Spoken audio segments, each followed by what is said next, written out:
Hey you guys, welcome. Happy Friday, TGIF. I think my camera is a little funky here. Hope everybody is having a happy Friday. I have been trying to write this all my notes for the second part of the documentary. So here's the thing, you guys. Yesterday I took the day off. I was planning on trying to get some work done. Yesterday evening when I got home. Unfortunately, while I was out yesterday, I was notified that my Casey Anthony part one of the documentary had gotten a copyright claim and it was blocked. Now, some people, some creators like to act like they don't know the difference between a claim. Why is my computer? I'm sorry, you guys. Some people like to act like they don't know the difference between a claim and a strike. Claims are different than a strike, you guys. And I got a claim, but it has been blocked by NBC. So yesterday, like I said, we have business to take care of. My mother-in-law's birthday. We took her out to eat. And then all of our kids wanted to go to the basketball game. So we did that, and I got home with full intent of I'm going to hurry up and file this appeal for this claim, and I'm going to do a live stream. Unfortunately, the appeal took, we got home at about 6:30, and I didn't get done dealing with that until about 9 o'clock because I swear my camera is a little crooked, and it's kind of irritating me. I'm so sorry, you guys. Let me see. Are y'all seeing that? Are y'all seeing, like, the crookedness of my camera? I guess it's from me messing with it the other day. If you're OCD like I am, it bothers you, and this is bothering me, so I'm just going to try not to look at it. I'm sorry. Okay. Thank you, guys. I did get new decorations. So basically, what they're saying is that they said from the 9.5 minute mark to the 2 hour and 49 minute mark that I copyrighted their material, which is not true at all. The material, while I did play audio and I showed two small clips, I gave my commentary on it. I gave my reaction on it, and that falls within the bounds of fair use. 100%, it's the epitome of fair use. So, no, it doesn't mean anybody reported me, Priscilla. Basically, when you get a copyright, it means the company that put that out, like the production company that aired that, they're trying to say that you've stolen their content, which is not at all what happened.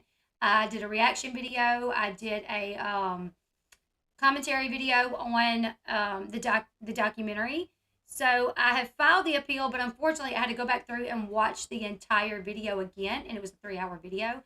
I had to go through that, write all these timestamps down for every time that I paused the video to give commentary on it, and I had to file the appeal.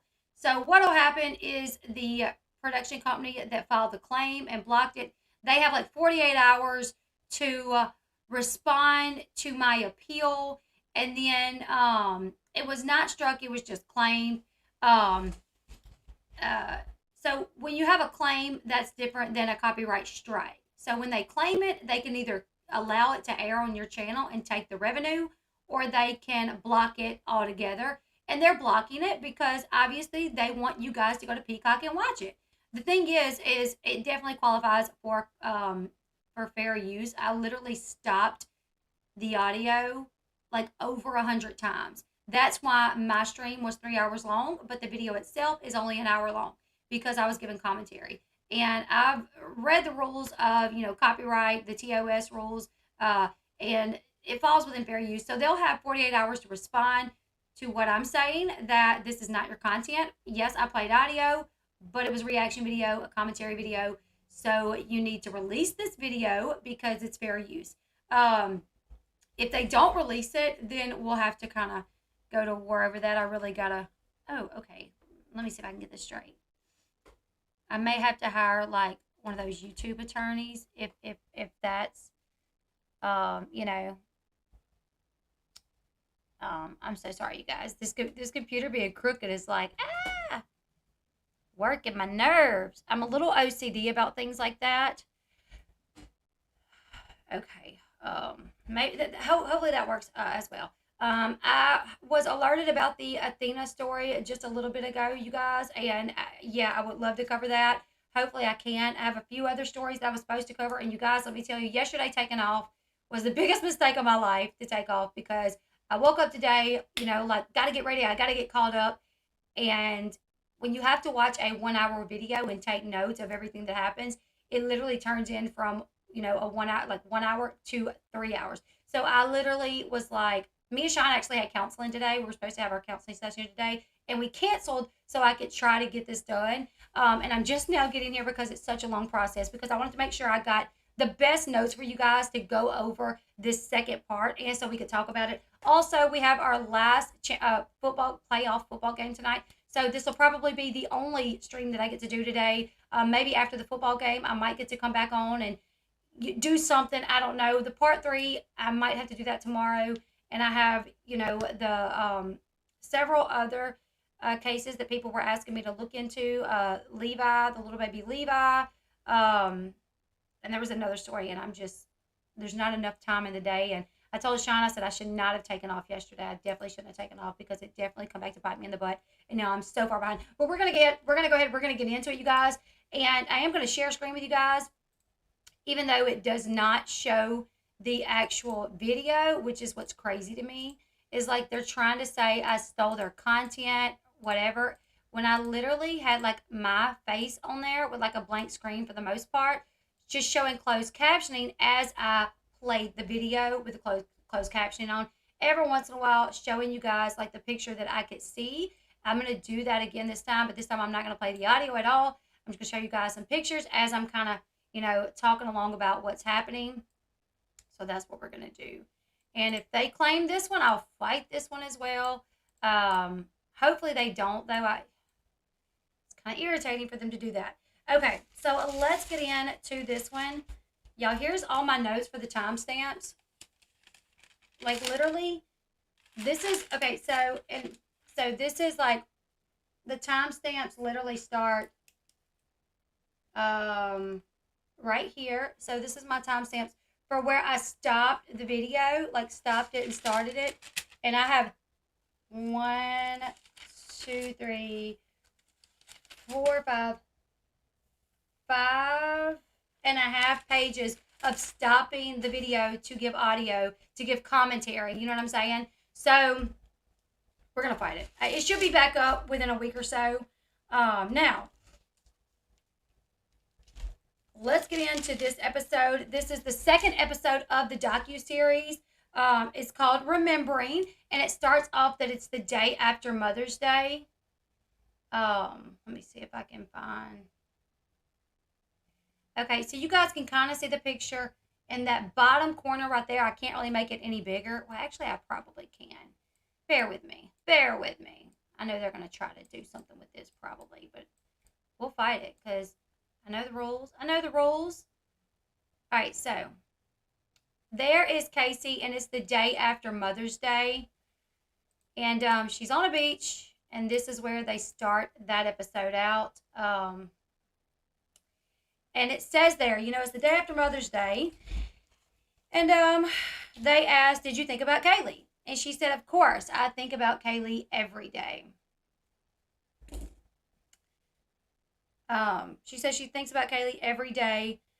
She says Mother's Day is never easy. No matter how many pictures she looks at, she just feels empty. Isn't that a weird thing to say, though? Like, no matter how many pictures I look at, I felt empty. I don't know. I've had a miscarriage, which is different than losing a baby that you have birthed, held on to, raised, bonded with on this earth. It is different. But I would like to wonder if any parent that's lost a baby, that they had, if that's a feeling that you would use to explain your feelings, empty. I don't know. Like, I've talked to Flossie before, my sister, and, heartache, sad, like you'll never be happy again almost, but I've never heard her say empty, but I would be curious if that would be something that she would use, empty. Now we go back to November 2008, and what you guys are seeing in that picture is a body of water with a diver in that body of water, right? And it takes us back to November 28th when they are searching for little Kaylee's remains. Shows the divers. It then shows like when Casey was being taken to jail, I think, and they're taking pictures of her. It's been 5 months since Kaylee's disappeared. We see a clip of George visiting Casey in jail, as you guys see right there. That's her on the phone with George. And he asked her, George asked Casey, do you think we'll be able to find her? Actually, okay, so it was George and Cindy. George and Cindy, my bad. And they asked her, do you think we'll be able to find Kaylee? And she says, I hope so, Mom. Casey then in a voiceover says, at that point, I still thought she was alive. She says, so when I'm telling my mom that, I hope so, Mom, I'm still thinking that she's alive. And I'm also looking at my dad because my dad is the one that knows where she's at. And it played that clip, but the funny thing about it is when it played that clip, it didn't show her looking up at her dad. It actually showed her kind of looking down, like wiping her eyes. You never seen her like make eye contact with her dad, which is a weird thing. So she's like, they're asking me, if we'll find Kaylee. And I'm like, I hope so. In one moment, she even says, they're like, well, what do you think? What do you feel? And she's like, I feel like she's close, which she was. Her body was found right down the road. Her dad has an attorney. I am hearing that her dad is looking at the possibility of suing her for like defamation or something like that. I haven't heard anything solid on that. If I do, obviously we'll talk about that. Also, I forgot to do this in the beginning. Trigger warning, we are talking about Casey Anthony. Obviously, it's going to revert back to Kaylee Anthony, who was murdered by someone in the court of law. She was found not guilty for murdering her daughter. She was only found guilty for lying to the police. But it is my personal opinion that she did in fact kill her daughter. So as I cover this, and when I say things like, I think you killed your daughter or you killed your daughter, it is strictly my opinion. I am well aware of the fact that she was found innocent. And I can acknowledge that she was found innocent. I can respect a little bit the judicial system for the way that they work. And, but it is still my personal opinion that she did this. Whether it be accidental or on purpose, that is something that I still go back and forth with. I'm not sure, but I want to make sure. Trigger warning, we're going to be talking about Kaylee, the manner in which her body was found. So if that's something that's triggering to you, you might want to skip this video, and that would be totally understandable. If not, let's go ahead and get back into it. So then we see her back in her interview. And she says, I believed at that point that she was still okay. And then she tells the interviewer, she says, I know you want to ask me about what happened on the last day that I saw Kaylee. I know that's what this is going to get to. And she says, I can tell you what I remember from that morning, but it's not much. If your child died, aren't you going to remember like everything about the last time you saw them? Right? I would. So, like, Abram passed away, and I keep going back to Abram because he's my nephew. He's 2.5. Obviously, him passing is the only, like, way that I can kind of, I don't know. It's like I don't know. I can, what am I trying to say here, you guys? Like, me losing someone very close to me is the only way I can kind of, I don't know, compare. I don't know. So anyways, what I can tell you guys is on the day that Abe passed away, I remember like everything about that day pretty much. I remember the calls that were coming in that morning. I remember hurrying up and get my kids ready to go off to school so I could run to the hospital. I remember like conversations that I had on the way to the hospital. My family calling me again, keeping me updated. And I remember the moment they called me and I was about to pull into the hospital and I was about to cross the railroad tracks right before you turn into the hospital. And they called and they said, he's gone. I remember the hours that we got to spend with him, bathing him, imprinting like his hands and his feet, because Flossie has his hands and his feet in cement at her house, bathing him. And I remember the coroner coming to get him. And God, I hope Flossie doesn't watch this because I don't want to bring her back. But I'm just saying, and I guarantee you that she never forgets those things. So I just feel like in a moment of something like this, uh, especially if it's your daughter, I just think she's like, I can tell you what I remember. It's not much, you know. So that kind of struck me as odd, is that she says she don't remember much, but then when she starts the details, seems like she remembers everything that she claims happened, her part of the story, right? Don't cry, dear. It's fine. I know. I'm so sorry to hear that, Derek. That is terrible. Um, okay, so she says the night before, a regular smegular night, everything's normal. She goes to bed. She gets up. She fixed Kaylee breakfast. Let me back up. Oh, there, where we at?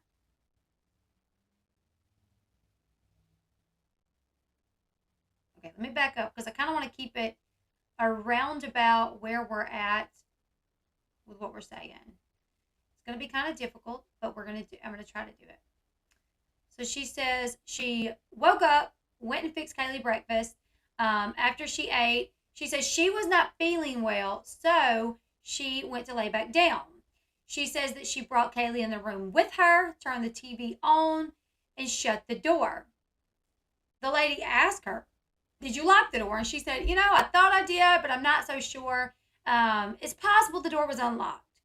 And she says, who else was home? Just my dad. So one thing that automatically struck me is, okay, so you said in episode 1 that you were saving money, you were trying to sneak and like put back money, work this job that your parents didn't know about, bringing in more money, having all this cash that you were setting aside so you could get out of that house because you just hated being in a house with the abuser. You couldn't stand to be in the house with the man that abused you, okay?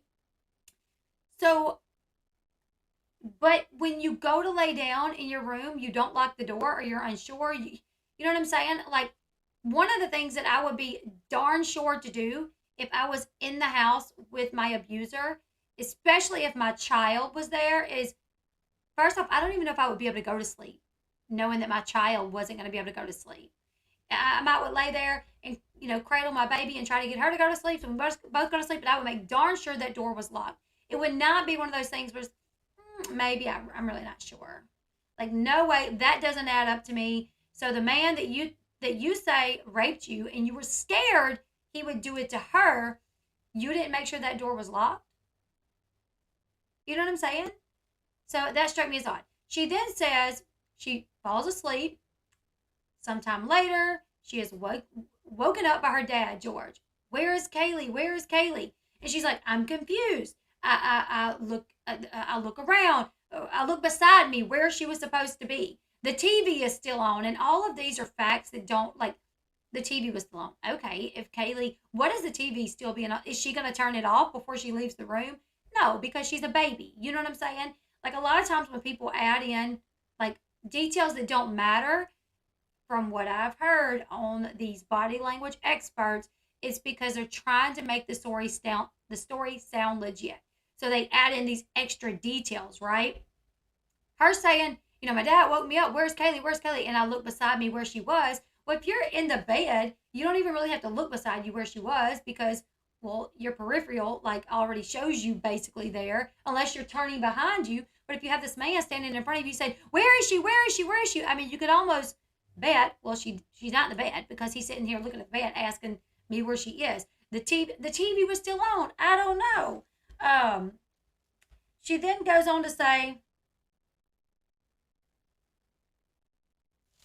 and I thought this was odd as well. She says she's always been a light sleeper. She says she's always been a light sleeper due to being used to someone coming into her room at night. She is used to being on alert, especially when Kaylee was with her. And that was a part of the reason Kaylee often slept with her.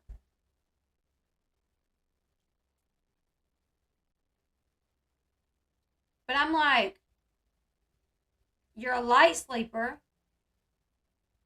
You're going to sleep and just having your baby in the room with you watching television, and your dad is in the house, and you don't lock the door, and you don't hear nothing. Nothing, maybe him coming in.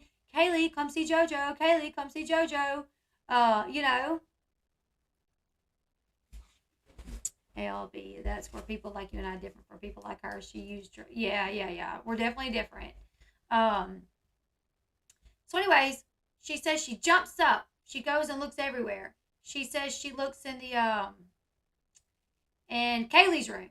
She looks in the room that was her brother's room. She looks in the bathroom. She goes in the garage. She starts naming all these places that she goes, right?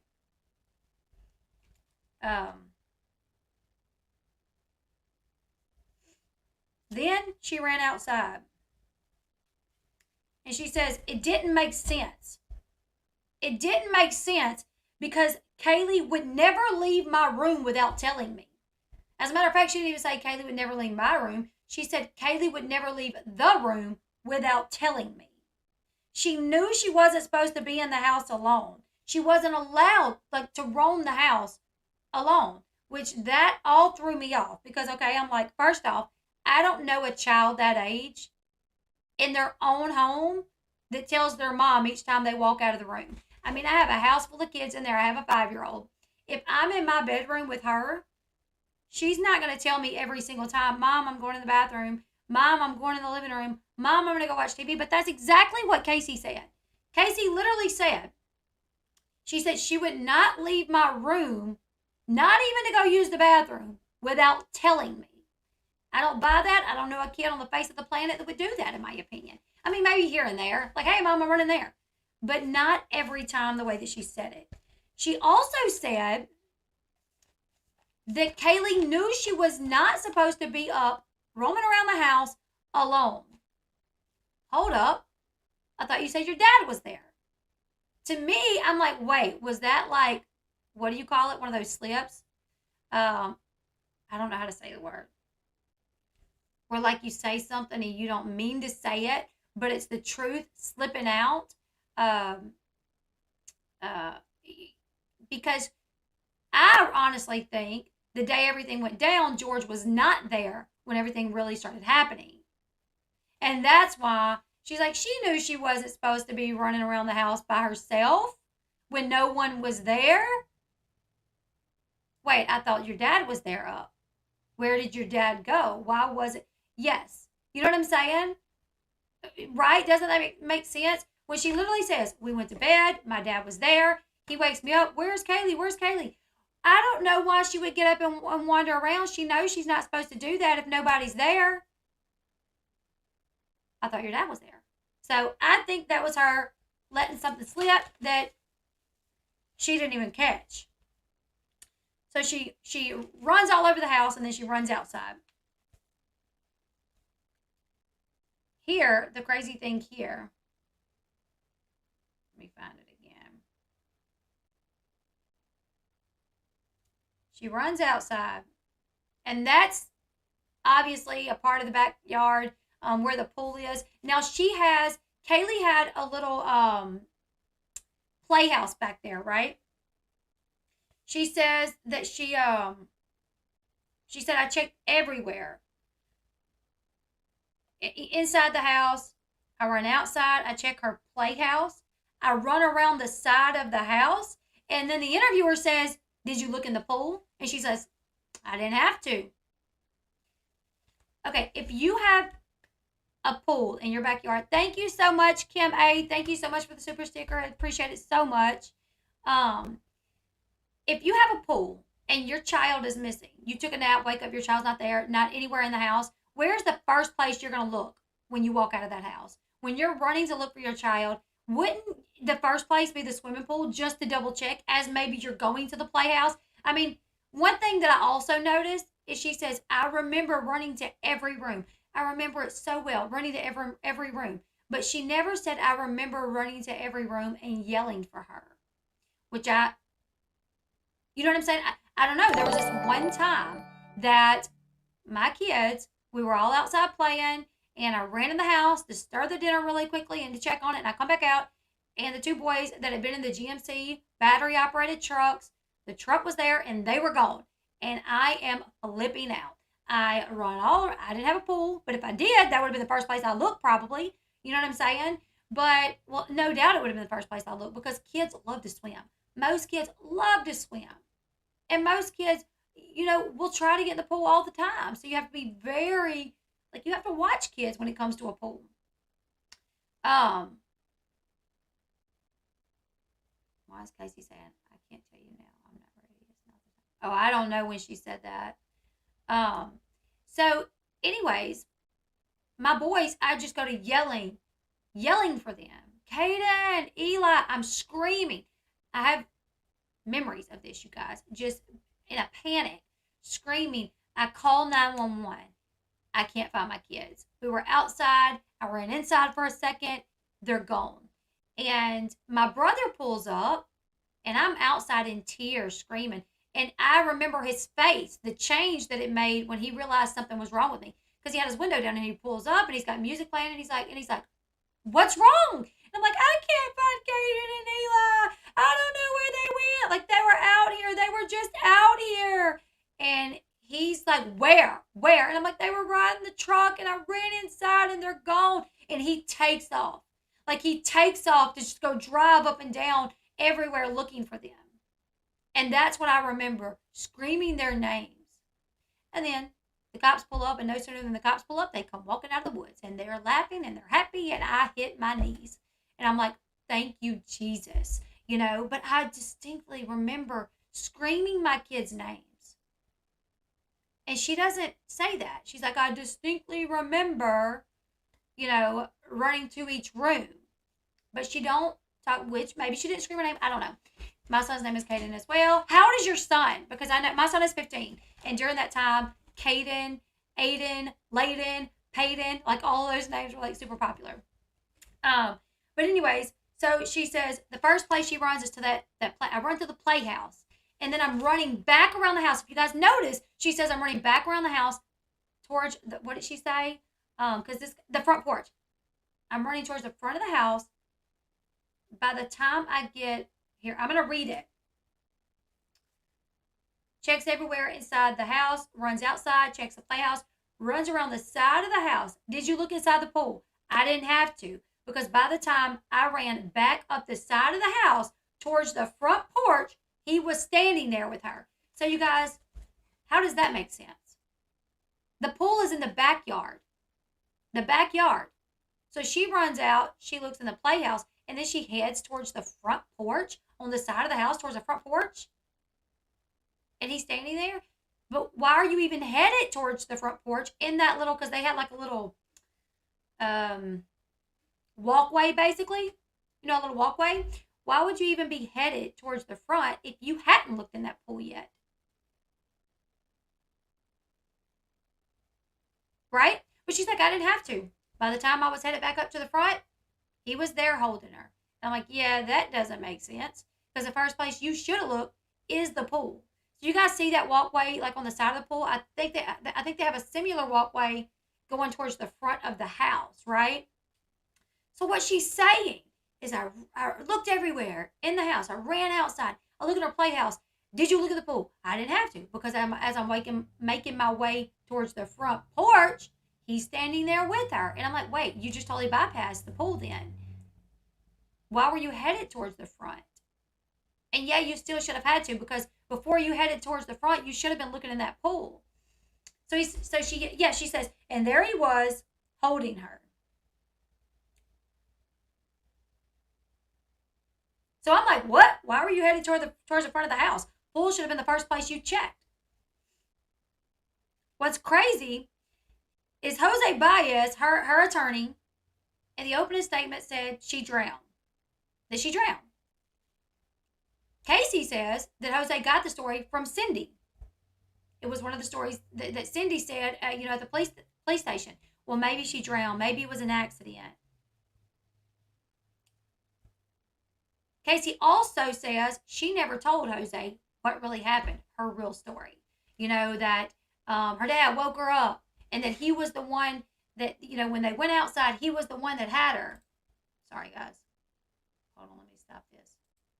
How is it that Jose Baez had these bits of truth if she didn't tell him this, or if they didn't discuss this together? How is it that she's saying now that it is true that that she ran up on her dad holding Kaylee. But yet she never told Jose what happened. Jose just come up with it, or he just imagined it himself. She also says when she runs up to him, George is standing there holding Kaylee. She could see him standing there. Kaylee is wet. And he says, look what you've done. You know, this is all your fault, which is the exact same thing that Jose Baez said in an opening statement. As he's holding Kaylee, wet, dead. Look what you've done. Your mother will never forgive you. It's all your fault. That's what Jose said in opening statement. Casey admits in this documentary that she never told Jose what happened that day. So how did he just guess? How did he just guess the exact words that George said that day? You want to know why? Because that's not what happened, in my opinion.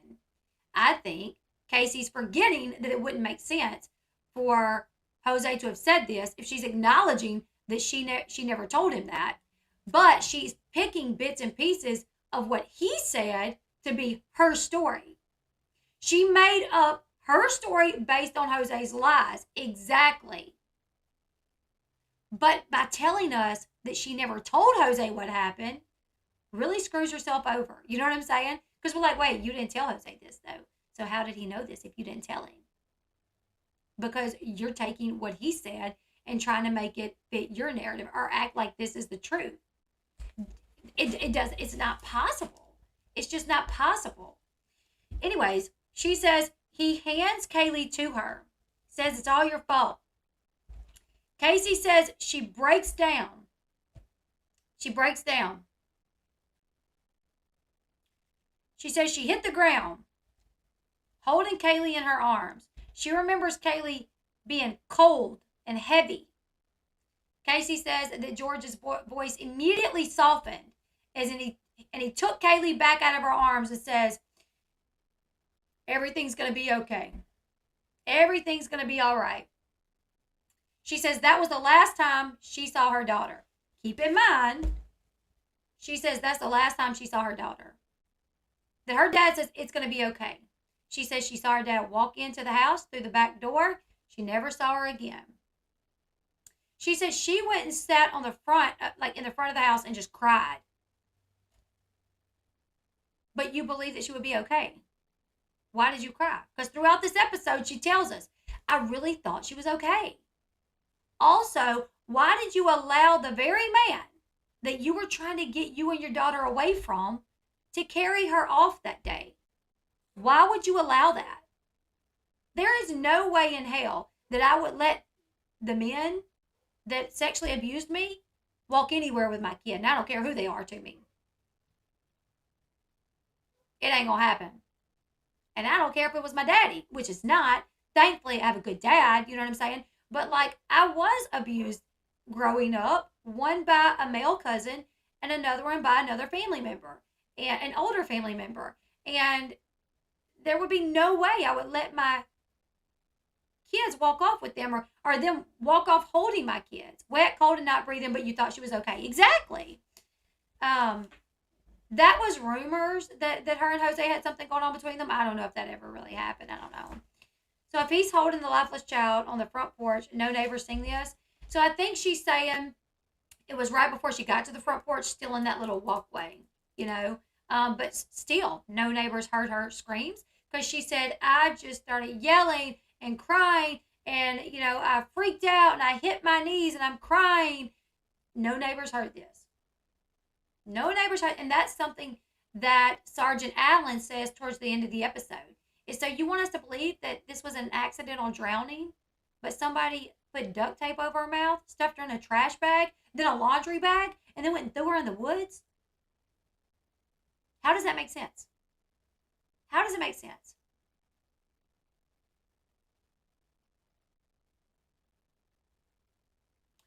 If her dad was in on everything and they were in contact daily, she wouldn't need to steal gas cans. Her boyfriend even says he was there when they broke into the shed. She talked to dad every day, but stole. Exactly. I did hear that, Cece. I did hear that she didn't have money to pay. So, but I don't know if there's any truth to that. Who knows? Um, so she says that was the last time she saw her.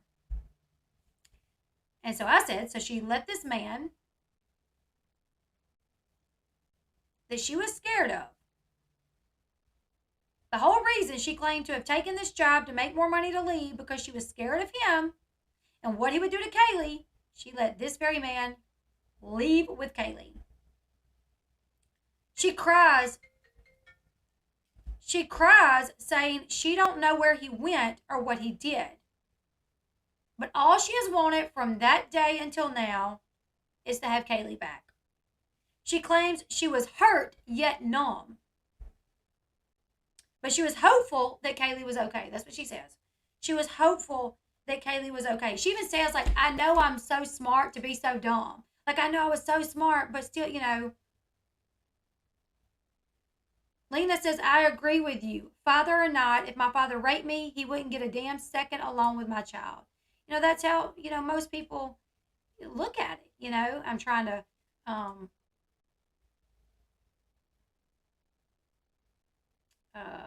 let me, hold on, let's see. These nails, I tell you, it's hard to text with them. Okay.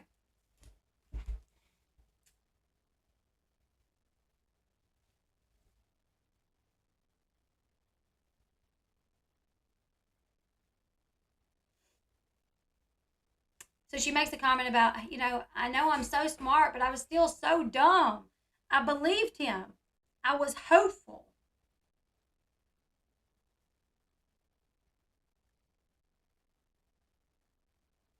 She says, I know people question why. Why not call 911? Why not call her mom? She don't answer that. She's like, I know people want to know why. Why not tell my mom? Why not call 911? She doesn't answer that. She just says that she's the one that has to live with that. She's the one that had to live with the fact that she did not protect her daughter. Because she was trying to protect the person that hurt her. How much sense does that make?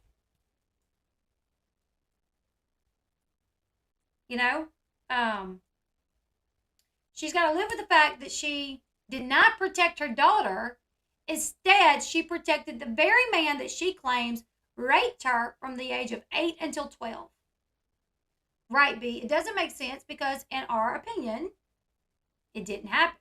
That's not the way that it happened.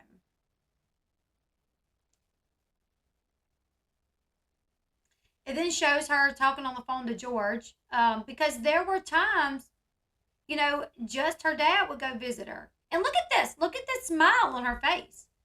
There would be times, her mom and Lee and George, her mom, dad, and brother would go to the jail to talk to her. And they'd say, who do you want to talk to? Dad, I want to talk to Dad. And she would just be so happy to see her dad. I love you, Dad. I love you too. Shows her talking to George on the phone. But she then says he had her brainwashed. That he had her brainwashed. We then see her pull up to Orange County Jail. She says it was the embodiment. She says it's the living embodiment of hell. Thank you, babe. Eli was calling me a while ago. She doesn't like to come back to that place. She was there for 3 years. She recalls the smells, the sounds, the smells of other people's body odors, the smells of mace because they would have to mace people at times. George also reported the break-in his garage and missing gas cans, even though he suspected her. He would not have done that if he killed Kaylee and was manipulating Casey. Right. Yeah, I don't think so either. Yeah, she's definitely trying too hard. I did watch this. There was a body language expert. Let me see who it was. It's on Court TV, and I'll link it. It's a jury consultant, human behavioral expert Suzanne Constantine, who followed the story back when it happened and often appeared with I'm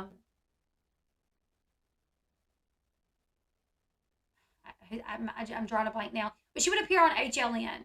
I think with Nancy Grace, Vinny, what's his name? Vinny Carlton. Is it Vinny Carlton?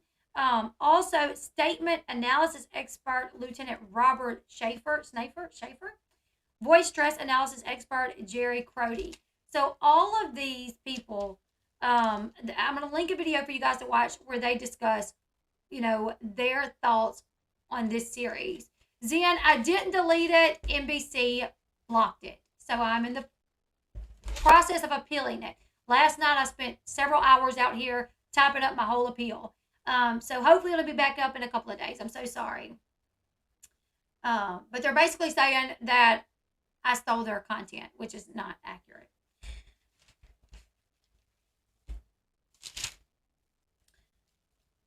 So she talks about how she was waiting in jail, being accused of a crime that she didn't commit. She says she felt alone, like she had no one. She says she needed someone to talk to. So then we're introduced to this inmate who back then, when she was arrested, it was under Robin Adams. Now it's Robin McDonald, I think. Anyways, it was Robin Adams back then. She was arrested for conspiracy to drug traffic marijuana. She says she was in solitary confinement. Solitary confinement, you're in there for 23 hours out of the day. She said when going in and out of solitary confinement, she would see this little petite brown-haired girl who also was in solitary confinement. So she said one day she decided just to wave at her. Just a little wave. After that, she said they were crossing each other's path, and Casey did like sign language basically to tell her that she has written her a letter and it's in a book. I guess like at the library, like wrote you a letter in the library. Somehow she found it. Wow, it's still there for y'all? I bet it's because y'all have the link. I bet it's because y'all have the link. If you have the link and are you clicking on the link from Discord? I'll post it in here and in the comment section below, part 1, if you guys want to go watch it. It might work through the link because they can't delete it. They can only block it. So it doesn't show on my channel. But if you have the link, it probably still works because that's how I watched it. I went through the link. So anyways,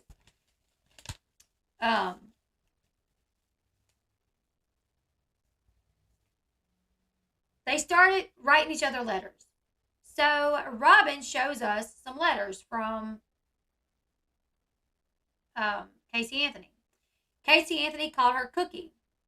No on my profile? Huh. Okay. Now someone pointed out that, the papers aren't folded. There's no damage to them. They're straight. They look copied. It does look like copies of the photos. Now,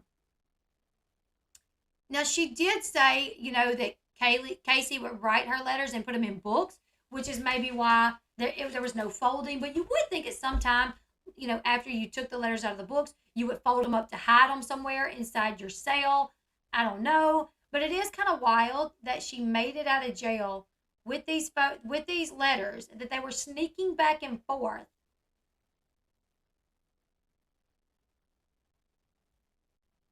It's up there.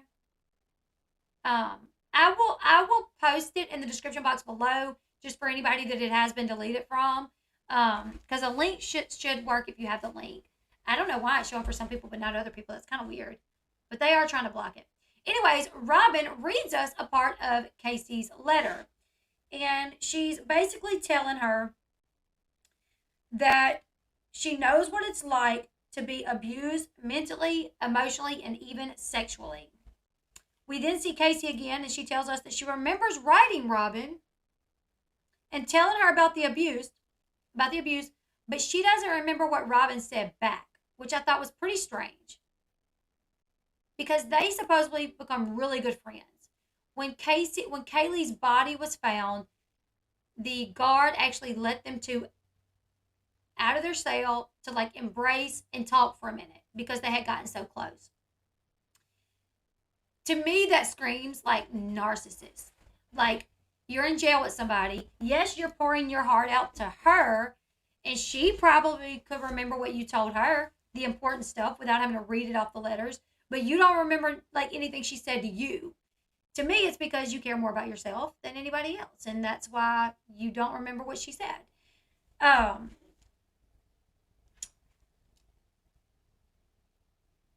Back at Robin, she's reading more of the letters and um, reads that Casey said she has vivid dreams and can tell that they're actually memories. I don't know. I've never experienced that. Have you guys ever experienced where you dream something that you knew actually happened in real life? Now I'm wondering if that's it. Casey had a dream that she was sexually abused by somebody in her room. So she's like, oh, that was my brother or my dad. Now I'm going to say they sexually abused me. Because I can't, and I don't know. I don't know how dreams work for other people. But I can say with 100%, like, of my being, that I have never had a dream and it be something that really happened in real life, like play by play of something that happened. I don't think so. Like I'm pretty certain. Oh, Zuna. This is the beautiful book that you sent me, and I cannot wait to use it. But I use a lot of books to write my notes in, and I go through books like crazy. But I don't want to do that with this one because it's so beautiful. But so thank you so much. Um, okay, so let's get back into it. I'm so sorry.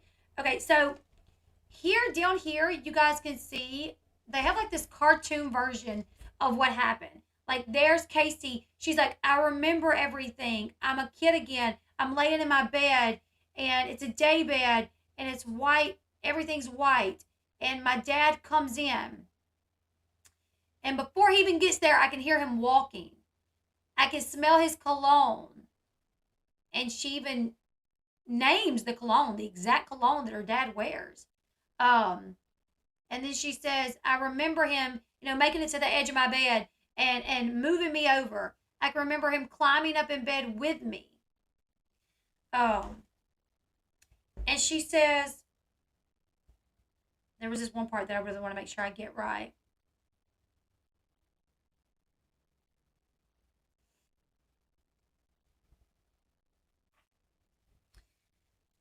She could close her eyes and go back to laying in her bed. She could hear her dad walking into the room, smell his cologne, feel him move her over to get in bed with her, slowly start touching her. And she says, he would move my hair off my neck, and she did it. She mimicked it, which I thought was very strange. That she mimicked something that should make her like almost sick to her stomach. You know what I'm saying? Like if I was explaining to you guys about someone abusing me, especially someone related to me, that you know what I'm saying?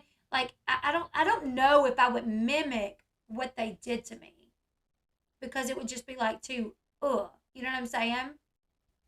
So she mimicked that he would like move her hair from her neck. She claims that George told her that it was okay, that she was safe, that this was their special time, their daddy-daughter special time. Now, she also talks about how in those dreams, she remembers her brother coming into the room and touching her breast. And she says, that's what led her to remember that her dad did it as well. Casey says that she believes these memories came back to her because she was separated from her family at this time. Because, mind you, she's been arrested, right? So she's been arrested, she's in jail, and she's away from the family, and all of a sudden, these memories come back to her. She says she started having flashbacks, nightmares, and seizures. And then she goes into all the very specific details about what her dad would do. So she says, it was so confusing, I'm laying there knowing like this can't be right, but he's whispering in my ear, everything's okay. You're safe. This is our special time together. This is our daddy-daughter time together, And she said, it's not like I could fight him back, which would make me believe that she didn't. It's not like I could. But then she would say, because the times that I did, I wasn't strong enough. She then talks about how, the pillow would go over her face. Because the times that I did, I wasn't strong enough. And he would just put the pillow over my face. And the interviewer is like, what? He would put a pillow over your face? And she was like, yeah. On the nights that I said, please not tonight. I just want to go to bed. Please not tonight. Can we please go to bed? I don't, the pillow would go over my face and he would smother me until I passed out. She said she would wake up the next morning or sometimes hours later knowing what happened, knowing that she had been raped. Her stomach hurting, feeling sick, hurting down there. So she knew what took place. But I'm like, where was her mom? Like, if you fought back, was your mom not there? I mean, I know Cindy was a nurse, so did she work at night? Also, I don't know. I'm just like, so did she woke up and had discussions with her dad, like discussions with her dad when he would do this, and she would ask him not tonight, or did she just lay there and act asleep? Because at one point that's what she said. Like, I would just lay there acting asleep. But like, as an 8-year-old child, I couldn't imagine um, acknowledging what was happening. I would just pretend to be asleep the whole time. That's actually what I did when my cousin would always come in there. I would just pretend to be asleep and like move, like when he would touch her, I would like trying to move, hoping that it was scaring him that I was going to wake up, even though obviously I was really scared. I mean, I was really awake. Later, when it happened, when I was a little bit older, I actually did wake up and tried to get the person off. Um, but I do. It's like, wow, she conversated with her dad and was like, please not tonight, and he smothered her. He didn't tell her, oh, it's daddy daughter time, that, when she would say no. Um, so the smothering thing just really, I'm like, holy crap, he smothered you? Wow. It's pretty crazy, to think, what if she would have died? Then she says, this picture here shows this one. And she says, she was forced to grow up so quickly. She wasn't allowed to be a little girl. That's what she said. In the part 2, she says, I was forced to grow up so quickly. I wasn't allowed to be a little girl. In her house, she was forced to grow up, not allowed to be a little girl. But if you guys remember on part 1, one of the things that she complained about with Cindy was that Cindy wanted to keep her a little girl forever. She wanted to keep her dressing like a little girl because Cindy didn't want Casey to become, sexually active, a sexual human being. So she says, Mom kept me as young as possible, looking as young as possible. But then in part 2, she says, I wasn't allowed to be little, I was forced to grow up so quickly.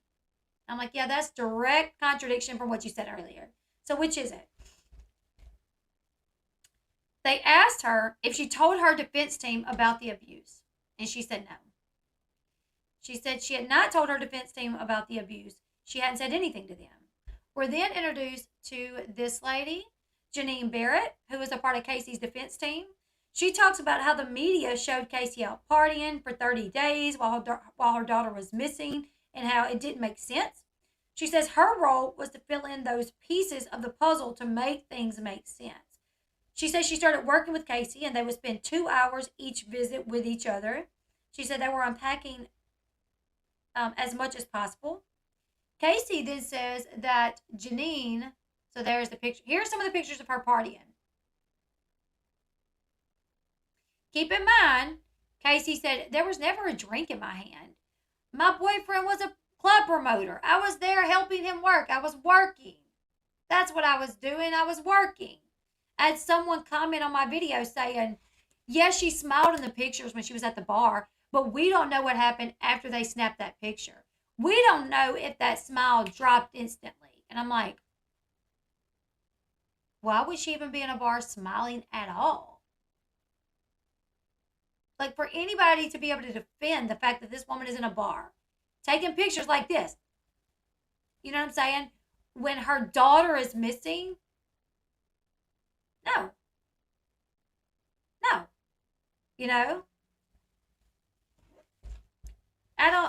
I employ everyone to watch it.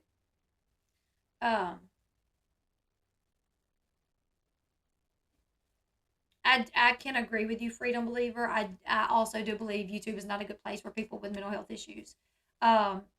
Just because YouTube is a very mean place. I'm not mean, but I do have my opinions. and I respect your opinion, absolutely 100%. This is just my opinion based off following the show way back then. I mean, following everything that happened way back then. When Kaylee first went missing, I was watching it all the time. I watched it 24/7.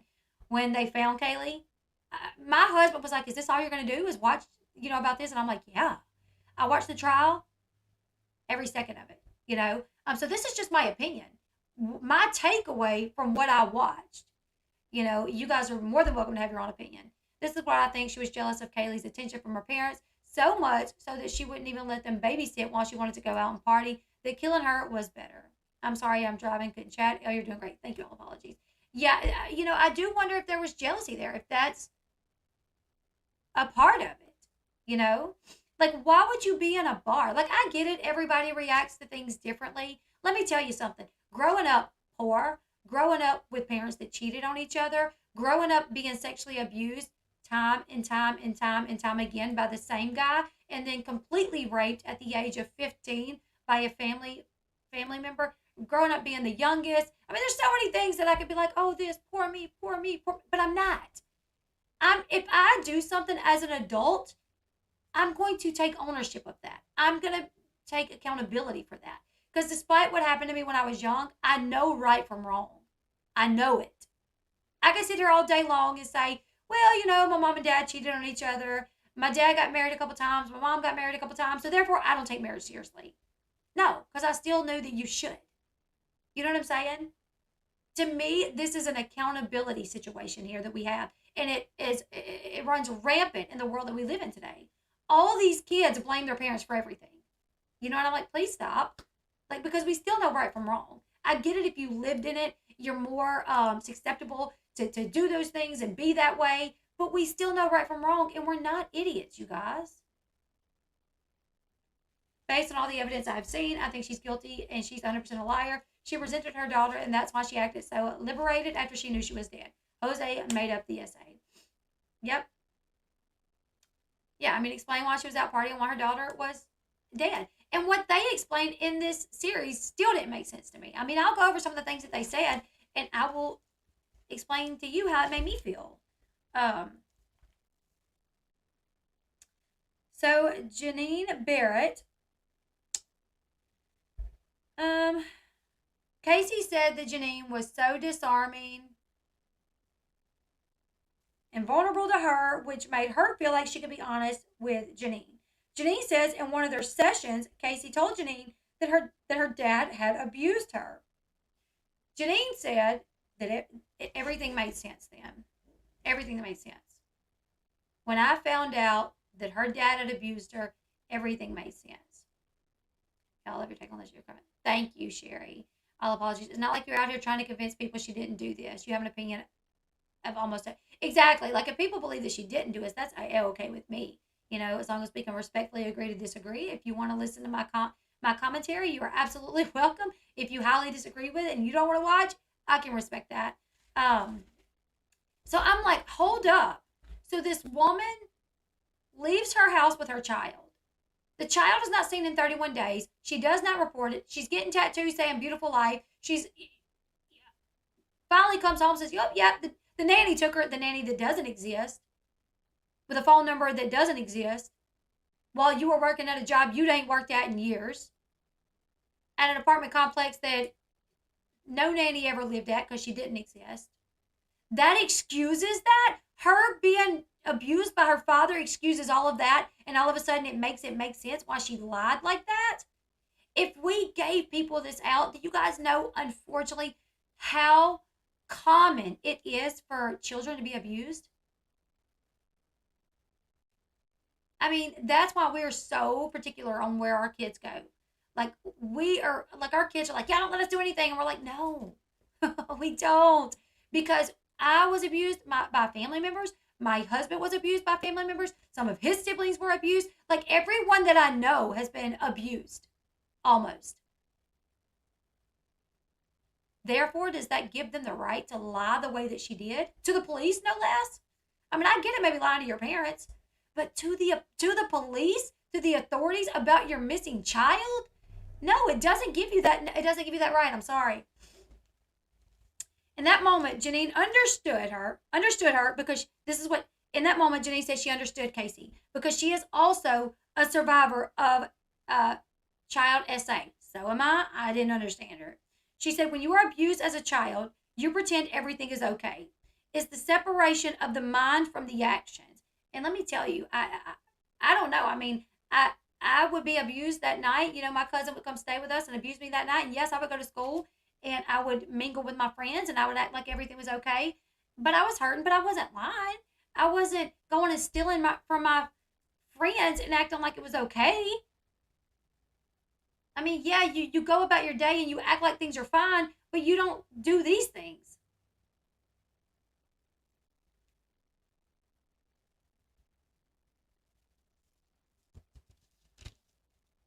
She said, and that's how Casey could show up at the clubs during the 31 days and act like everything was okay. Because it's the separation of the mind from the action. You pretend everything is okay.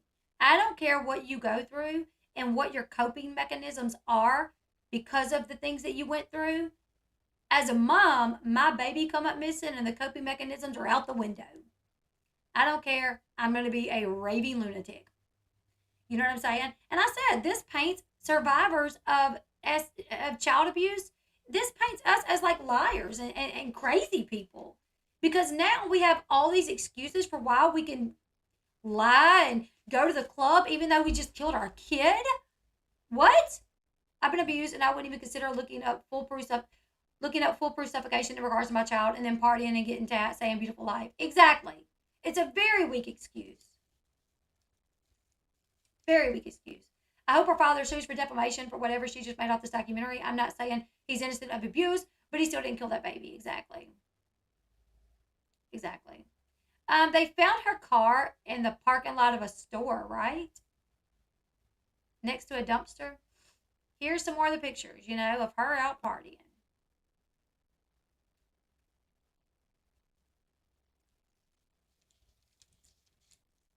So even though she lost her baby, Janine says that finding any evidence of abuse is. So Janine says finding any evidence of Casey being sexually abused by Lee or George is going to be exceptionally hard, especially with the passing of time. But Casey did tell someone. So they go back to the fact that Casey did tell someone.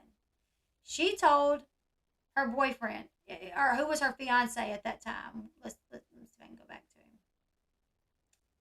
She told her boyfriend, Jesse Grun. This was her fiance at one point.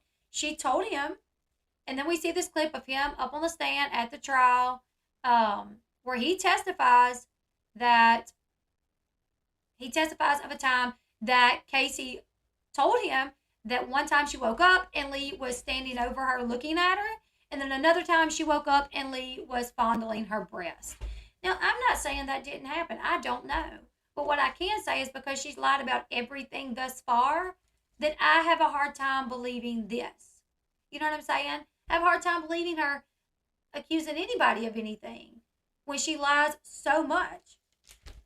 Still, she did not tell him about George. She didn't tell him about George, but according to Janine, she was testing the waters. Casey was testing the waters. If I tell him about Lee, see how he reacts, maybe I can tell him about my dad later. Casey says that it was easier for her to tell Jesse about what Lee done to her because she had already forgiven Lee. It was easier for her to talk about because she had forgiven him. She said years later she would tell her mom. Kaylee was just an infant. They were sitting in Kaylee's room, her and her mom on the floor, and she decided she was going to tell her mom. So she tells her that Lee had, walked into her room and fondled her. And according to Casey, her mom says, "So is that why you're a whore?" I don't know. Cindy may be a lot of things, whatever, but I just can't see a nurse saying, "Is this why you're a whore? Because your brother did something wrong to you." I don't know. Again, it's one of those things that I could see Casey saying someone said, because Casey is so extreme with her lies, in my opinion. Um, she says, so with the way that her mom responded to that, she knew she couldn't tell her mom about George. Mind you, hey babe. Mind you, she says to Robin, later in jail, because Kaylee's an infant when this happens. Kaylee's an infant. And she says, I think my dad may have done something. I don't know. I'm having all these vivid dreams, and I think maybe my dad might have done something to me when she's in jail years later. But then she talks about how back when she told her mom about Lee, she was considering telling her mom about her dad, but the way her mom reacted, she was like, okay, no, never mind, I can't. How is it that, sorry guys. How is it that you claim you were going to tell your mom, but then when you talk to Robin, you tell Robin, I think my dad did this. I'm not sure. I think I'm having these memories. I think maybe he did. To me, she's forgetting her lies. She's forgetting that she told Robin, I think my dad did this.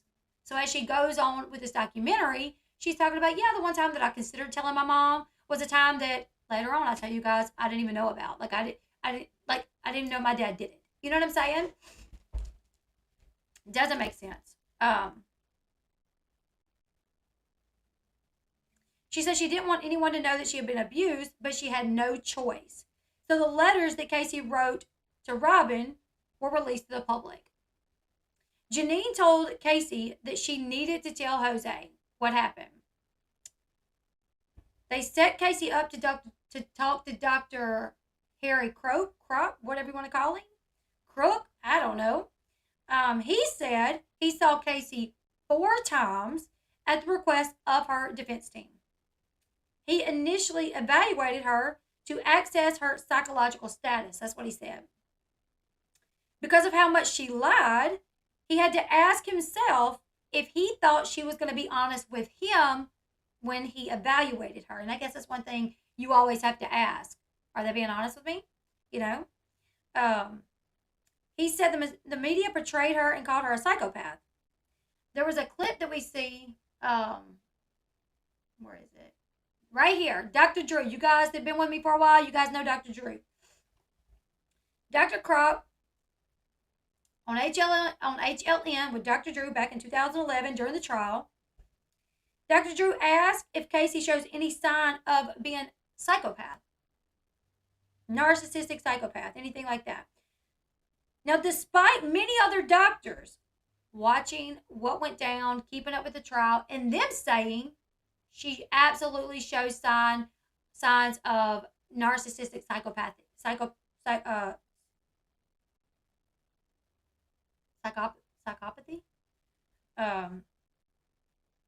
Despite many doctors saying this, the doctor that the defense team brought in says no.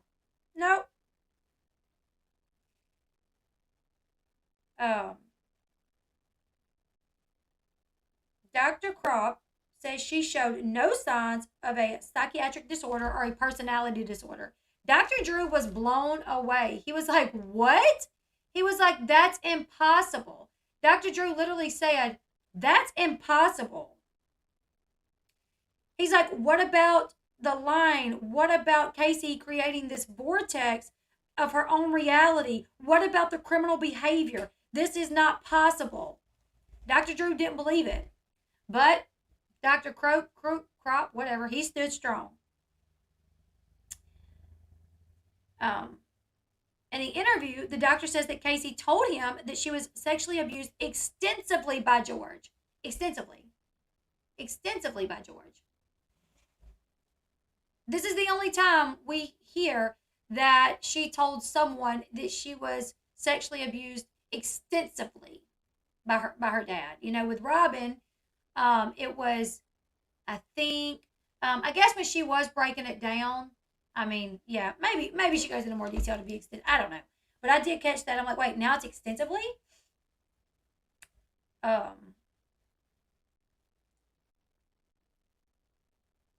Thank you, Sonia. Thank you so much. I said, how ironic. Before, she just said she thought when she was talking to Robin. But he says he believed that she was sexually abused because she was pretty detailed when she would talk about it. Like the images that she would describe in her mind were pretty detailed. But when you are a liar to the extent that she is, I could see you being detailed. You know what I'm saying? We go back to Dr. Sergeant Allen, and he is looking at an iPad with this picture on it. Let me see if I can stop it there. He's looking at an iPad with that picture on it, and they say, "What are you looking at?" And he says, "Well, first they go back to John Allen. He is asked about the accusations against George, about the essay allegations. He says he doesn't believe that George sexually abused anyone. He says he believes that was made up. And he says there was absolutely no evidence or anything to even suggest that George had anything to do with Kaylee's disappearance or that he sexually abused Casey." Then he's looking at this photo. They ask, "What are you looking at?" And he says, I guess to some people, this would be a mother grieving over her missing child." So he's looking at that picture, and they say, "What are you looking at?" And he says, "Well, I guess to some people, this would be a mother grieving over, her missing child," which I thought, that was smart. I like the way you phrased that. And he said, "Tell me," then back to Casey. Tell me about your behavior leaving the house and those 31 days into it." Casey then takes us to the building where Tony Lazzaro and his two roommates live. She says she went there that morning after they found Kaylee like that, wet and heavy, and her dad took off with her. She went to Tony Lazzaro's house. She says she stayed there about 3 weeks out of the 31 days. She says she tried to be as normal as possible in front of Tony and the roommates because that was the instructions from her dad, was to be as normal as possible. We then see Tony Lazzaro's roommate, Cameron. He says nothing was out of the ordinary. She seemed like everything was fine, like regular smegular Casey. We then heard an audio. The audio is of Tony Lazzaro's other roommate, also saying, "Yeah, Casey was there. Kaylee wasn't with her, but Casey seemed fine. Had no reason to believe that anything was wrong in Casey's life because everything seemed fine." Back to Casey in her car. She says that she couldn't show them that anything was wrong. Casey claimed that all the photos we saw, we didn't see her drinking any alcohol. She wasn't there partying. She was working. And she actually believed that Kaylee was okay. That's what she says. The photos that you guys saw, these, this one and the other ones that I've shown, this is not Casey partying, you guys. Please, no. That's not Casey partying because there's no alcohol in her hand. This is her working. That's just her working. And she was there and she was fine because she thought her daughter, who she hadn't seen in a week, 2 weeks, 3 weeks, who the very man that raped her for 3 years took off with her, she thought she was fine. That throws out the whole George raped me. If that really happened, if George took off with her, then I dang sure can't believe he raped you. Because there ain't no way in heck. And she's like, I really believe that she was okay. Okay, but at other times you tell us that you did not want to leave Kaylee alone with him. I would never leave Kaylee alone with him. But you did for 3 weeks, allegedly, right? Or for 31 days, right? And you went out to a club partying like nothing mattered. She then says that people don't know when you're alone crying in a bathroom. But what were you crying for if you thought she was okay? She then says that she was in contact with George daily, asking, when will I see Kaylee? When are we going to stop this? Is she okay? All he would say was that she was fine, that they would be reunited soon.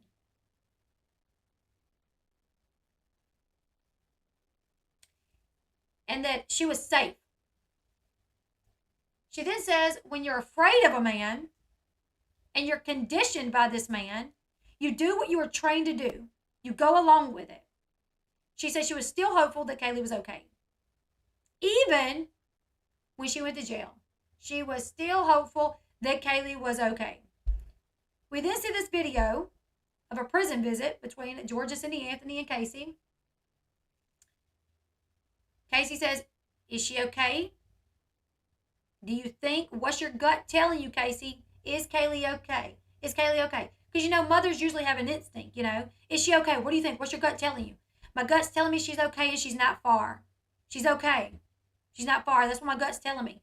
Which would make sense that her gut was telling her that she was not far, because she wasn't far. She was dead in a ditch, not far from their home.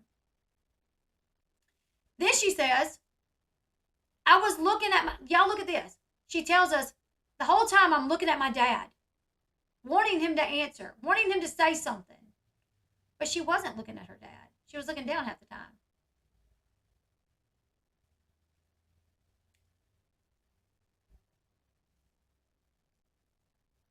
She says she wanted to believe so bad that Kaylee was okay. Maybe that was her way of trying to protect herself, because maybe she did know deep down that something wasn't right. She says she regrets not speaking up, not telling her mom. She said she was convinced that Kaylee was okay until December 2018. One thing that I caught from this is she doesn't say the exact date that Kaylee's remains were found. I know dates. When big things happen in my life, like the day Abram died, the day that I miscarried, my kids' birthdays, you know what I'm saying? Those are dates that stuck in your head. And if you sometimes I'm like, when's your kid's birthday? And I might get it mixed up with another kid, but then I'm like, wait, hold on, no, it's this one. You know what I'm saying? But it's a date that sticks with you. So the fact that she only said, yeah, I believe that she was okay until December,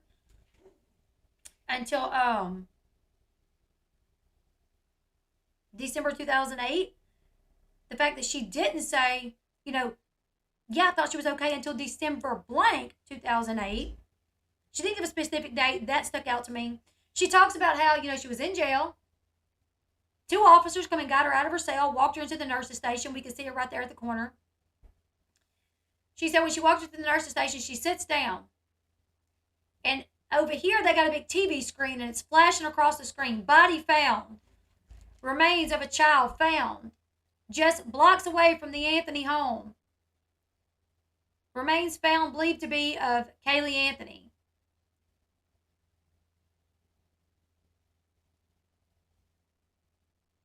What did she say? She said, and I lose it. She said, I see that going across the screen and I lose it. Watch this, you guys, because it doesn't really look like she loses it. Yes, it looks like she, kind of goes over, like she's upset, but it doesn't look like she loses it. Let's see.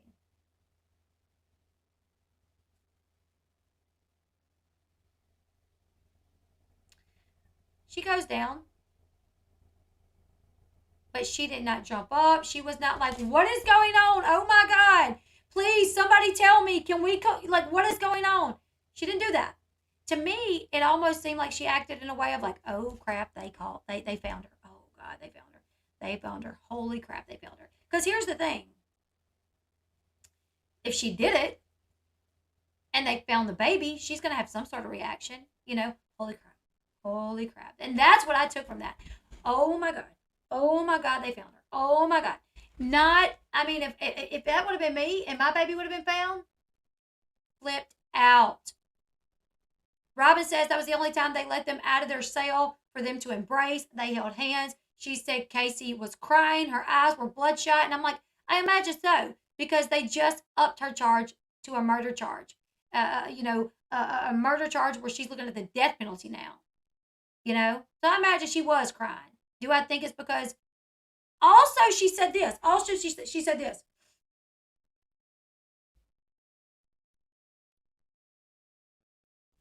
She says, they brought me to the nurse's station. I see on the TV, body found, could be Kaylee. I lose it. She says, that was when she realized, that was when she knew that Kaylee was not coming home. That's when she finally realized that her dad was lying and Kaylee was not coming home. And I'm like, but wait.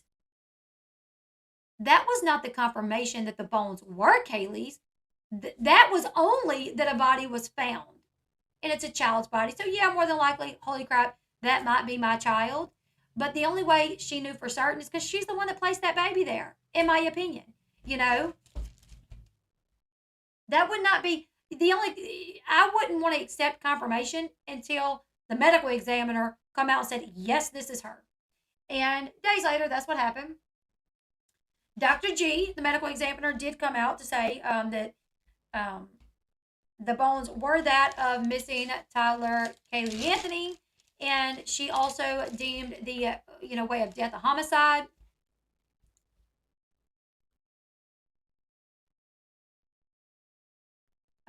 We then see Eric Edwards and Sergeant Allen go back to where the body was found, and they still have like a little memorial site up, which is really nice. That they, it's been all these years, and they still have little flowers and her name there. So they take us back to the site. They have pictures. They show us where the body was found. They talk about the condition the body was in. This is a big trigger warning, you guys. Big trigger warning. Um, So they talk about the fact that there was duct tape around Kaylee's head, appeared to be, where her mouth is. That her hair was like bundled up to almost look like a bird's nest. That she was in a garbage bag and a laundry bag with a Winnie the Pooh blanket. They then did their research. This is a laundry bag that she was in. This laundry bag comes in a set. The other laundry bag was found at Georgia Cindy Anthony's house in the bathroom. The tape found around Kaylee Anthony's mouth is the same tape that was found on a gas can in the garage. The Winnie the Pooh blanket was the blanket from her bedstead. So they had all these items that directed them back to the home.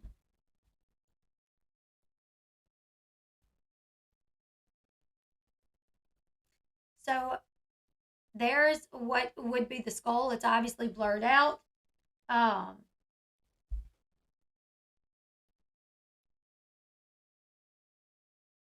This is the trial date. They obviously, once Dr. G says a manner of death is homicide, now the prosecutions could go for the death penalty. Casey says that law enforcement never questioned anyone else as a suspect. The interviewer says, tell me about how you told your defense team what happened that day. Casey says, still to this day, I haven't told them what happened. Still to this day, I haven't went into detail about what happened because I don't want to relive those things. That's where she says that. Then we go back to Pat McKenna, who says that the day that Kaylee's remains were found was the day that he joined the team. He needed to figure out what was happening.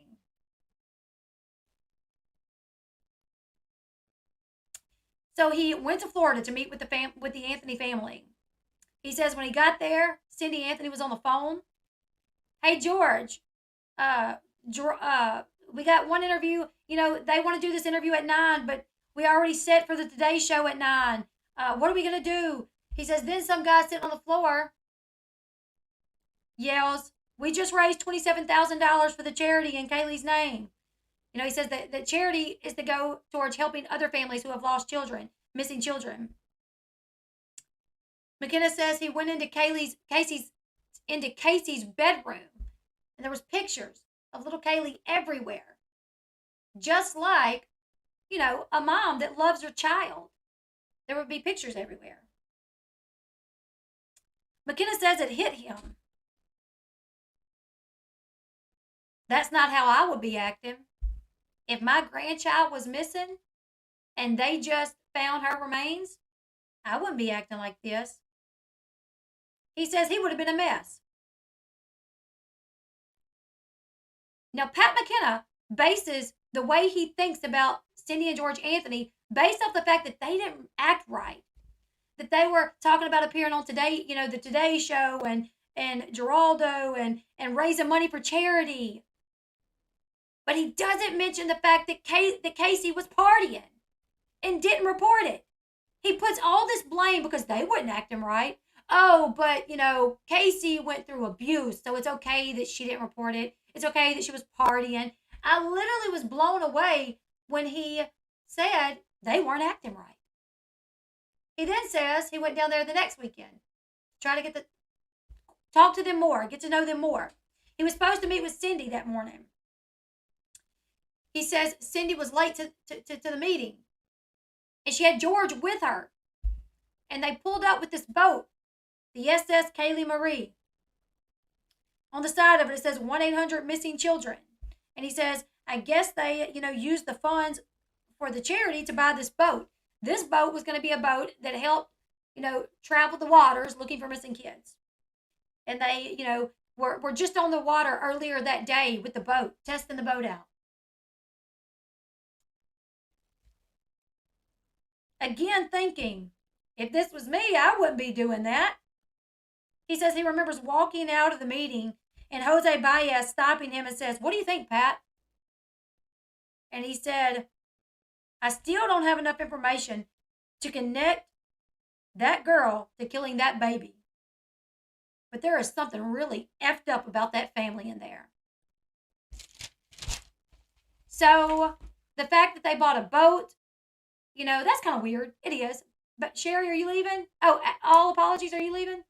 I got to hurry up too. We got a game to get to. So their actions were weird. Effed up. But not hers? The reactions to the 911 call. Yeah, Cindy is crying. Devastated. While Casey is just like, oh, it is what it is. Casey said after trial that her defense team become her family. She says she loves these people so much. And she names them all. Pat McKenna, Cheney Mason, Liz or Sims. But she don't name Jose Baez. I noticed that. She doesn't name Jose Baez. She then goes to Liz's house. Liz was another person on her defense team. Liz says that when she first met Casey, she was struck by how small Casey was. She said Casey comes into this courtroom or this conference room to meet with all her attorneys. She's up against these, claims they could get her sentenced to death. She's alone. She don't have her family. She said that she felt that Casey had strength and that Casey was a survivor. She said at that time, Casey would not share her struggles and her pains. She wouldn't share what happened to her. But now she does. She speaks on it a little bit more now. So that's Liz right there. This is her now. This is her during the trial. Then we see them all together. It says because they were seeking the death penalty, Jose Baez had to get a death penalty qualified attorney. That's where Cheney Mason comes in. Cheney said after he met with Casey, he decided he would step in and help her. He says that Casey can call him anytime. He says, Casey got my number in her phone. I got her number in my phone. She can call me anytime. And he says, and I've tried over 350 cases or more. There's no other person that I've defended that is welcome into my home like she is. He says, I spent 2,000 hours on this case and over $1 million. But we were in it.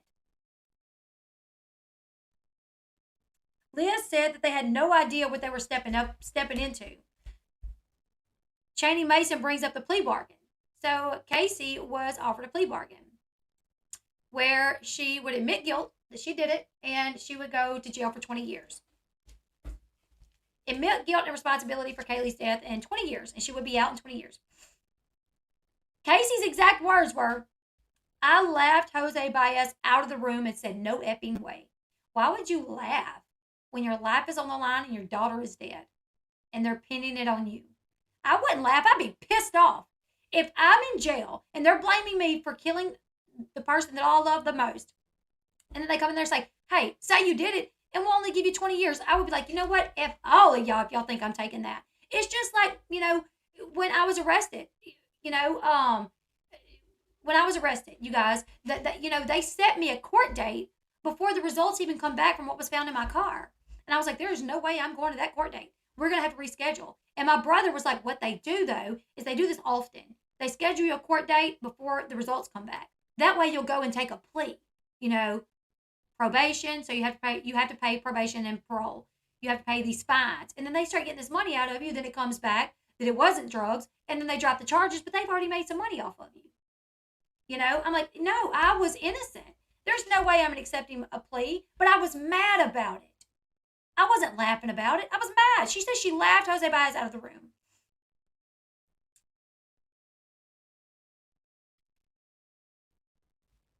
Cheney Mason says that it takes a lot of courage for someone to turn down an offer when facing death row. Casey says that she would have rather spent the rest of her life on death row than to say that she did something that she didn't do. She said the plea bargain was never even considered for her. So the trial starts. Casey says she will never forget the anxiety and the dread that she felt walking into that courtroom each day. Shows us clips of Linda Burdick, the prosecutor, giving the opening statements. That's her.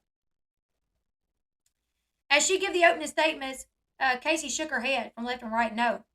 She brought up the duct tape, the chloroform. You know how there was duct tape over the skull, over the mouth, and there was a large amount of chloroform in the trunk of the car.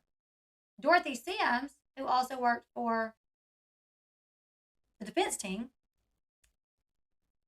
says a lot of her work is to deal with motions to exclude unreliable science. And she said a lot of that stuff was unreliable science. She talks about the chloroform. Miss Sims says that the remains showed no signs of chloroform. There was no chloroform in the hair, on the duct tape, or anything. No chloroform. So even if it was in the car, in the trunk of the car, it wasn't on Kaylee. But Kaylee could have been in that ditch for weeks. And maybe it was no longer there. I don't know. She talks about the duct tape. Sims and McKenna said there's no evidence that the duct tape was ever over Kaylee's mouth. No DNA from Kaylee was on the duct tape. But like I said, she was out there for a while and it kind of slipped off. Maybe rain. We don't know how, Sims believes that the duct tape was on the exterior of the bag and not over her mouth, and it just slipped down some. This is a piece of hair that was found in the trunk of the car. So one of the experts says that he brings up the 50 hairs that he found in the trunk of the car that DNA linked back to Casey Anthony. That they were either Casey Anthony's, Cindy Anthony's, or Kaylee Anthony's. But on one of the hairs, it showed hair banding, which indicates that it come from a decomposed body. So see that? He's showing where it's hair banding, and that means it come from a decomposed body. So because it showed DNA from the mother's side, and the only person that was deceased was Kaylee, then it looked like the hair banding was in fact from Kaylee. So that's the picture of the hair, the shred of hair. Sims says there are other causes that can cause hair banding. It can come from moisture. It can come from dirt. They then talk about the cadaver dogs. So it was testified that the cadaver dogs hit on the trunk of the car. This man right here. Oh, God, you guys can't see that. Did I ever show you guys? Okay. I don't know if I hit the button to show you guys. That's the hair. Hold on. Let me. That's the hair, right? That's the hair. There's one part that shows hair banding. What is banding? Hair banding, which indicates decomposition. I'm so sorry, you guys. I thought you guys could see it. I'm seeing one picture. Well, I'm actually seeing 3 pictures, and I was only looking at the one that I thought you guys could see. So that's hair banding. The 2 little marks, I think, is where they say it showed decomposition. And Sim says that could be from moisture or dirt. Doesn't necessarily mean that it's from a decomposed body. Then they talk about the cadaver dogs that hit on the trunk of the car.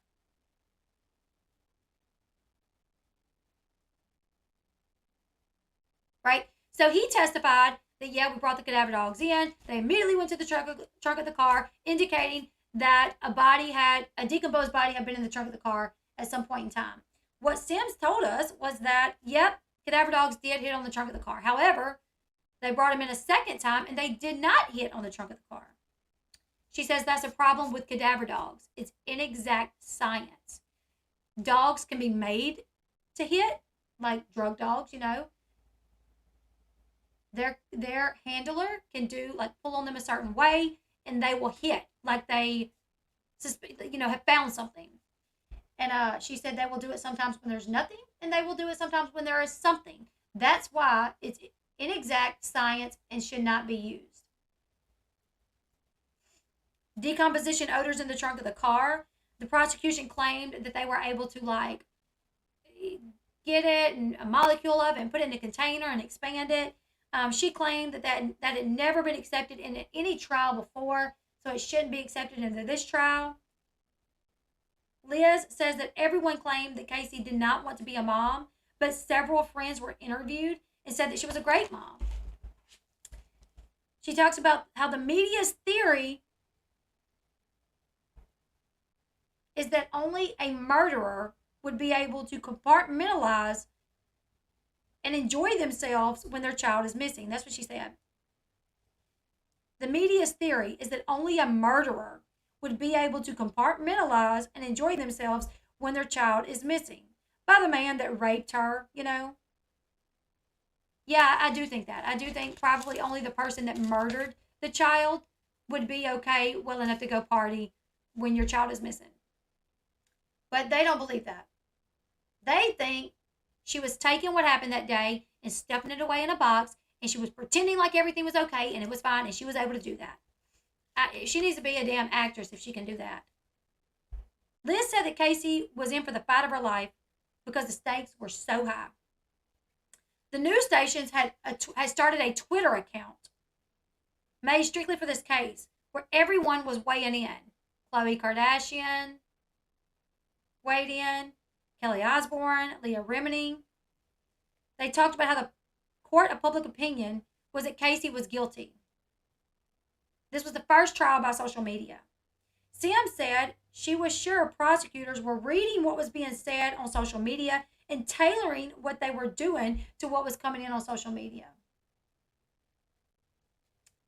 We hear Linda, the lead prosecutor, say, Kaylee's death allowed Casey to live the good life, at least for 31 days. That's what we heard Linda say in opening statements.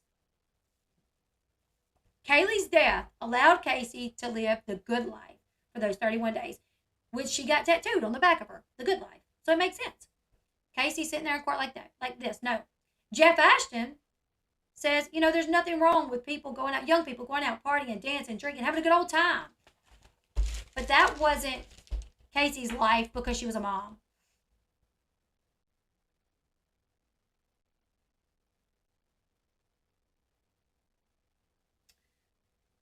Attorney Sim says the best way to explain Casey's behavior is through the words of Dr. Sally Korath, who testified for the defense.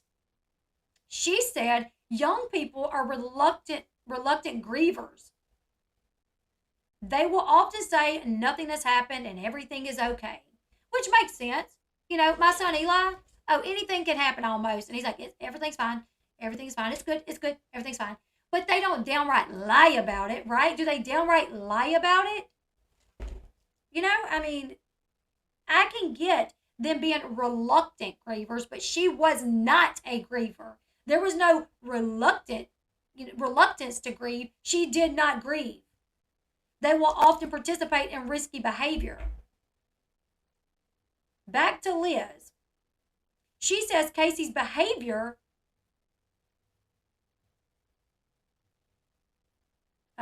I can't read my writing because I was writing so fast, is consistent with grief. Casey's behavior during those 31 days is consistent with grief, but not the grief that we're used to, because people grieve differently. I don't know one damn person on the face of the planet that she didn't grieve at all. You know what I'm saying? I don't know. Casey's lying and the way that she behaved during those 31 days, that behavior is consistent with someone that's been abused. That's what Leah says. Leah says that her lying and the behavior her behavior of those 31 days is consistent with someone being abused. I guess I could just do whatever I want and say, well, I was abused. That's fine. Don't arrest me. I was abused. No, I don't think so. Liz says knowing about the trauma was very important for them as well as the jurors to understand. Casey then watched the trial. She watched clips of the trial where Jose, in opening statements, talked about how she was abused, about how the family kept a secret. And the secret was that she was abused by her dad. That at the age of 8 years old, George started entering her bedroom. That she would, have sex with her dad and then go to school the next day. She watched that play again. And the interviewer said, "Did you know that Jose was going to bring that up?" She said, "Nope. I didn't know it. He didn't tell me." She said, "Jose did not come see me that day. He didn't want to prep me for this because he wanted to see my true feelings. He wanted my true feelings to happen right there in court." They asked her, "How did you feel when he told the world that you were abused?" She said she felt ashamed and that she still feels ashamed. I don't know why. She says that she feels that she'll never be good enough, that she is tarnished and tainted. Leah says as Jose told the jury about Casey's abuse for the first time, she's seen the defense mechanism that Casey had been using for so long not working anymore. Why is it that somebody mentioning her abuse, okay, breaks down that defense mechanism, but not her daughter dying? You know what I'm saying? Not her daughter dying.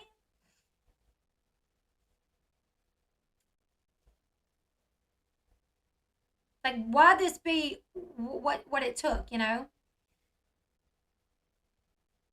Sam said that young people were not trained to deal with trauma, and they tend to shut down. Someone that loves their child so much that they can't even deal with the trauma that they shut down, that proves they're a good mother. That's what she said. Pat McKenna says it just resonated with him that Casey didn't kill Kaylee. So what happened? He says he thinks it was an accident, but he needed to find evidence of that. He needed to figure out what happened. So he went looking for witnesses. He went looking for people to talk to. And that's where he found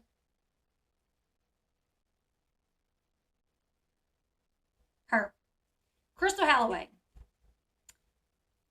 Crystal Holloway was helping, wearing the shirt, where's Kaylee, working one of the tents, passing out flyers. And Crystal Holloway claims that she had an affair with George Anthony.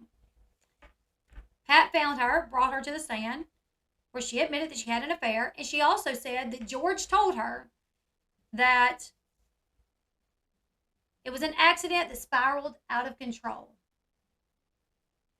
Maybe that's what George thought. Maybe George really thought that. I mean, Cindy said that as well. We heard Cindy say that in one of the interviews on TV. Maybe it was an accident that spiraled out of control. Like, maybe she didn't know what to do. So I'm really wondering, was this Crystal Holloway girl mad that he didn't leave Cindy? So she went and she said XYZ? Like, we don't know. Yeah, are y'all ready? I got to finish this. Go get ready. I'll be right out in just a second, baby. Liz says that Casey never told her. Liz says Casey never told her what happened, but evidence and science support an accidental drowning. And unfortunately, no one acted the way you should act when accidents happen. Sims said that Kaylee was found without shoes. She could open the door to get out to the pool. Photos show proof of that. Cindy mentioned the accidental drowning in this interview right here. She talked about it at work. She told the police. It plays the clips of Cindy saying that. Sims believes that most likely Kaylee drowned. It shows Jose tell jurors that Kaylee died on, is it July 16th or June 16th, from an accidental drowning. He gives the statistics of how common it is.